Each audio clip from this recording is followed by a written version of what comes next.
Salam əziz izləyicilər, mən Nərmin Hacıyeva uzun bir fasilədən sonra yenidən sizinləyəm və bugün bu videoda bildiyiniz üzrə uzun illərdən sonra MIQ qiymətləndirmə çərçivəmizdə uzun illər deməyək, belə deyək ki, 2022-23-cü illərdən sonra köklü bir dəyişiklik gəlir və bugün bu videoda biz MIQ imtahanı ilə bağlı yeni qaydalar, dəyişikliklər haqqında danışacağıq.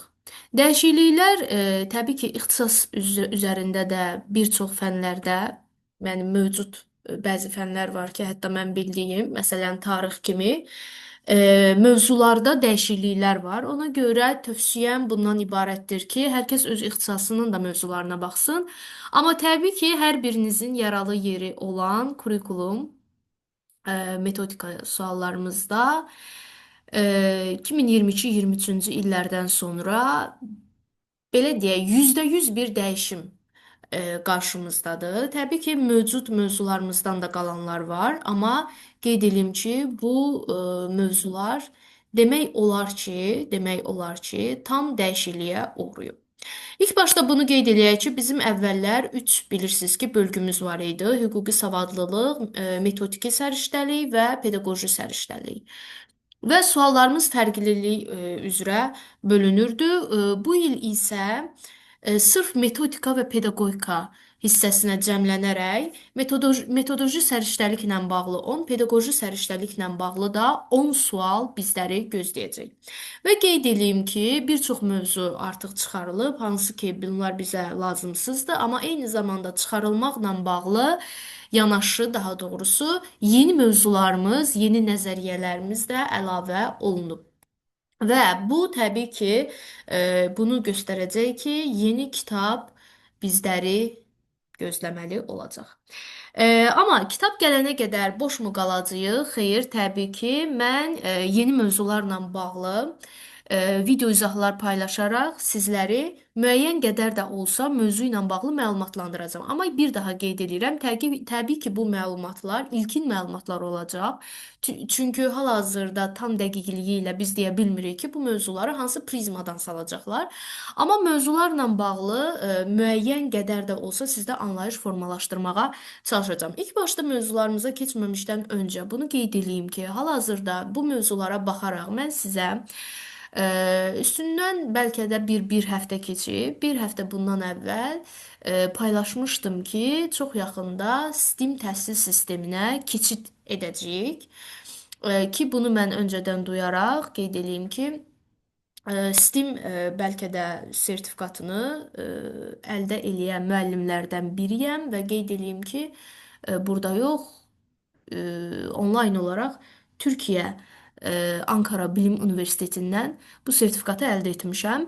Ona görə də bu mövzuları mən gözləyirdim, açığı desəm. Çünki yavaş-yavaş bilirsiniz ki, bir çox məktəblərimizdə STEAM təhsili və eyni zamanda bununla bağlı olan mövzular həyata keçirilir. Məsələn, nümunə olaraq göstərə bilərəm ki, hal-hazırda ən çox STEAM təhsillə dərs keçən belə deyək, lisey olaraq hədəf liseyini mən sizə nümunə göstərə bilərəm.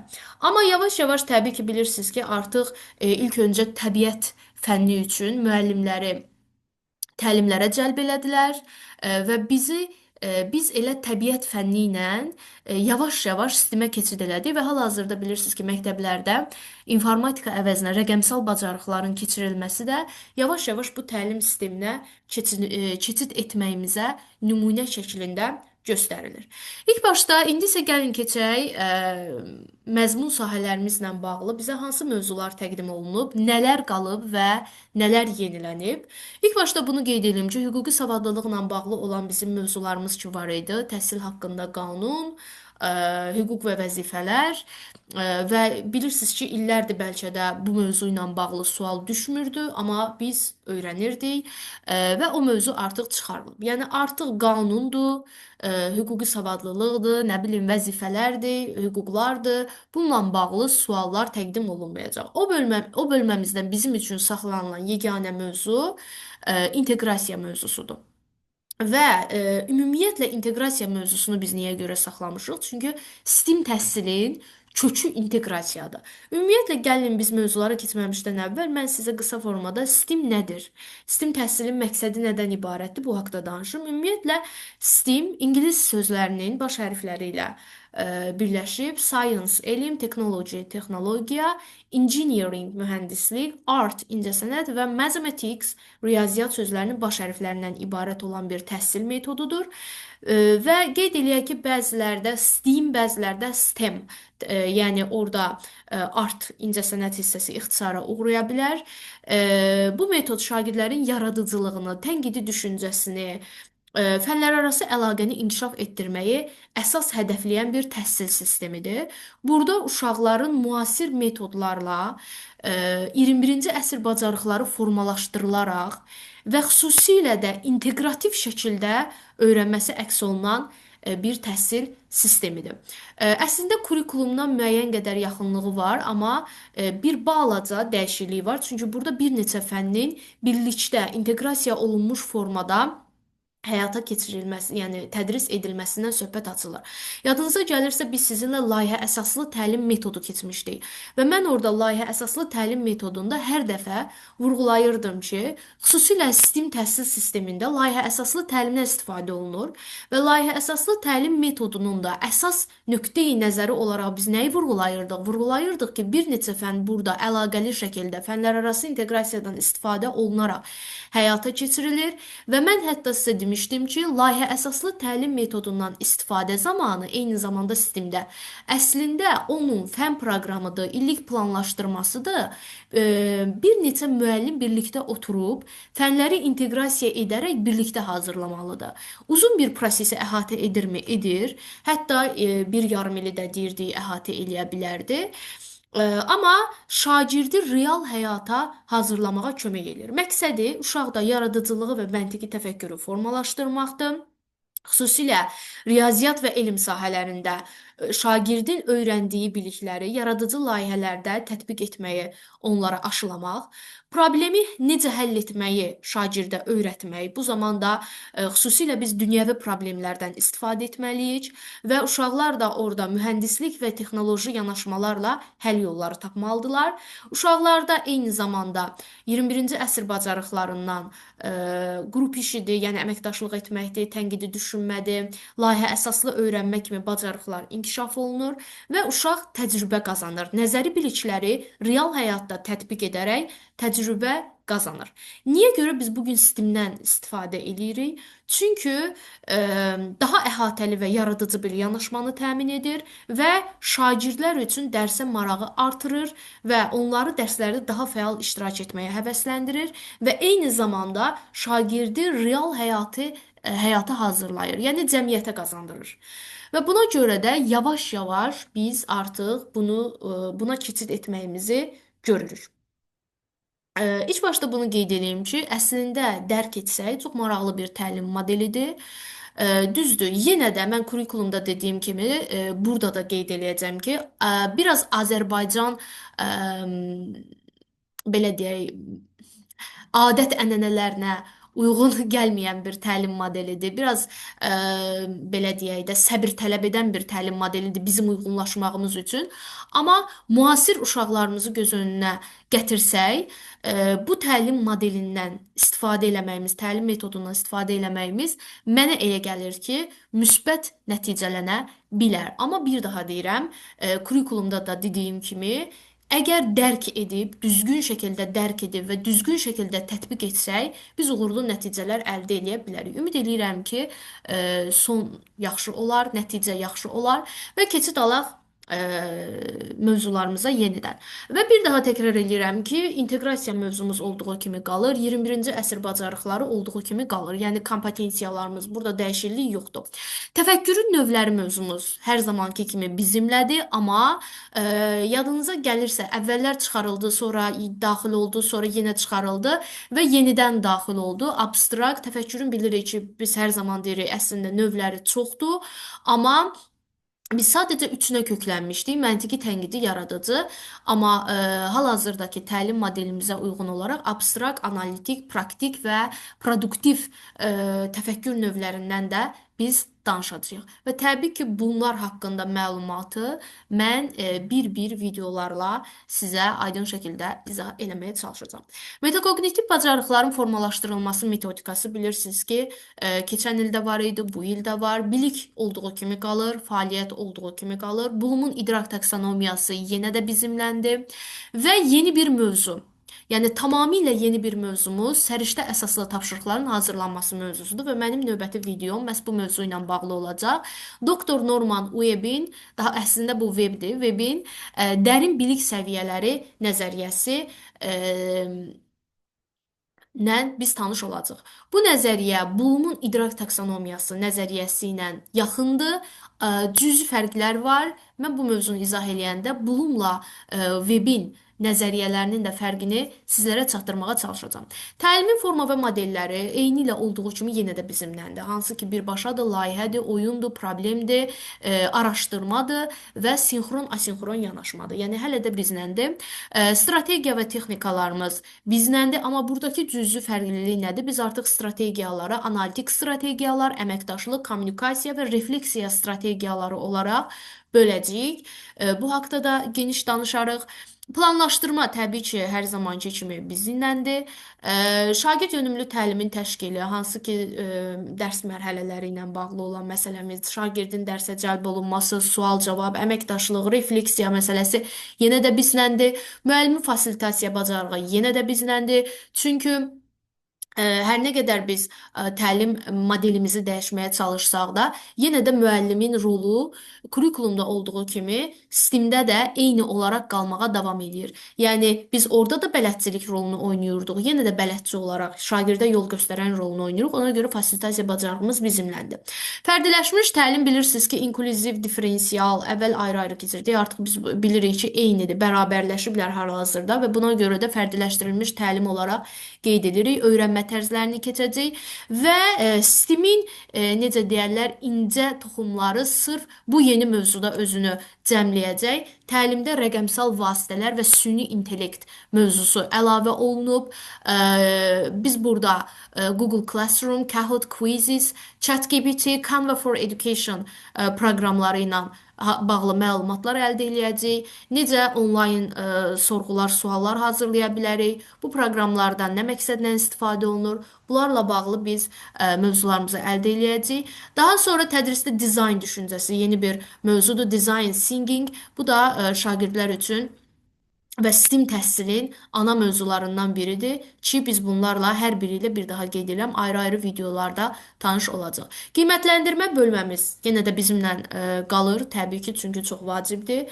Olduğu kimi də qiymətləndirmənin növləri bir balaca qeyd edeyim ki, kiçik summativ qiymətləndirməmizdə cüzi dəyişikliklər var. Əgər bizdə məktəbdə, təhsil məktəbində işləyən müəllimlərimiz varsa, yəqin ki, həmin müəllimlərə təlimatlar gəlib və cüzi dəyişikliklər var, amma yenə də deyirəm, çox cüzi dəyişikliklər var. Kiçik summativin hazırlanmasında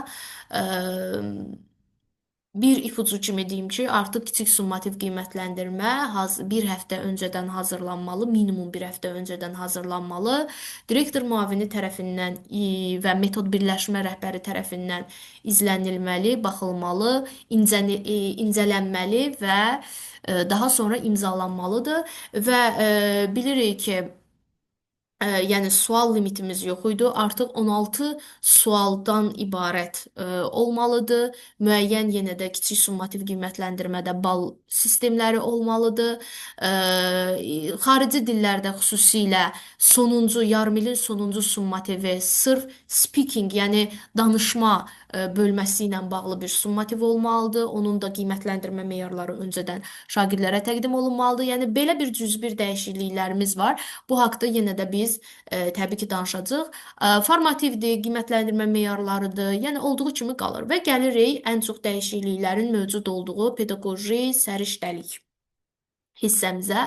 Bəzi mövzularımız olduğu kimi qalır, amma dəyişikliklər var. Məsələn, elə ilk mövzumuzda təhsildə müasir pedaqoji yanaşmalar. Düzdür, bildiyimiz şeylərdir əslində bunlar. Sadəcə biz onları indi necə deyərlər, düzənləyəcəyik. Yəni bölmələr şəklində ayıracağıq və geniş bir şəkildə keçəcəyik. Əməkdaşlığa əsaslanan yanaşma, konstruktiv yanaşma, refleksiv yanaşma və adaptiv yanaşma bizə təqdim olunub. Bu haqda biz ətraflı şəkildə yenə də videolarda danışacağıq.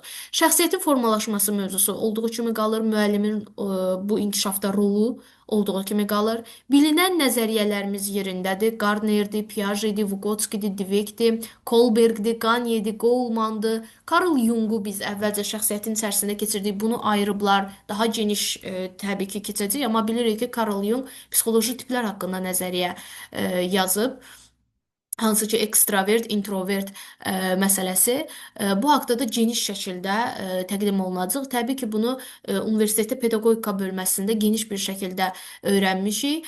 Daha sonra Bandura, bilirsiniz ki, davranış nəzəriyyəsinin içərisində biz Banduranın sosial öyrənmə nəzəriyyəsini onsuz da keçirdik. Yəni bu bizə tanışdır. Amma yeni Brunner və Rogers nəzəriyyəsi mövcuddur ki, Brunnerin koqnitiv öyrənmə nəzəriyyəsi və tədqiqat əsaslı öyrənmə nəzəriyyəsi, Rogersin isə şəxsiyyət yönümlü yanaşma nəzəriyyəsi bizə təqdim olunub. Bir daha deyirəm, hər biri haqqında ayrıca bir video izahla geniş şəkildə izah etməyə çalışacağam. Və növbəti sinifdə təhlükəsiz sosial mühitin qurulması hissəsində dəyişikliklərimiz nədən ibarətdir? Sosial öyrənmə, emosional öyrənmə, Kiesel metodu modeli bizə təqdim olunub. Bu da əslində bildiyimiz bir şeydir. Sadəcə Kiesel modeli şəklində bizə bir növ təqdim olunacaq. Daha sonra biz nə haqqında danışa bilərik bu bölmədə?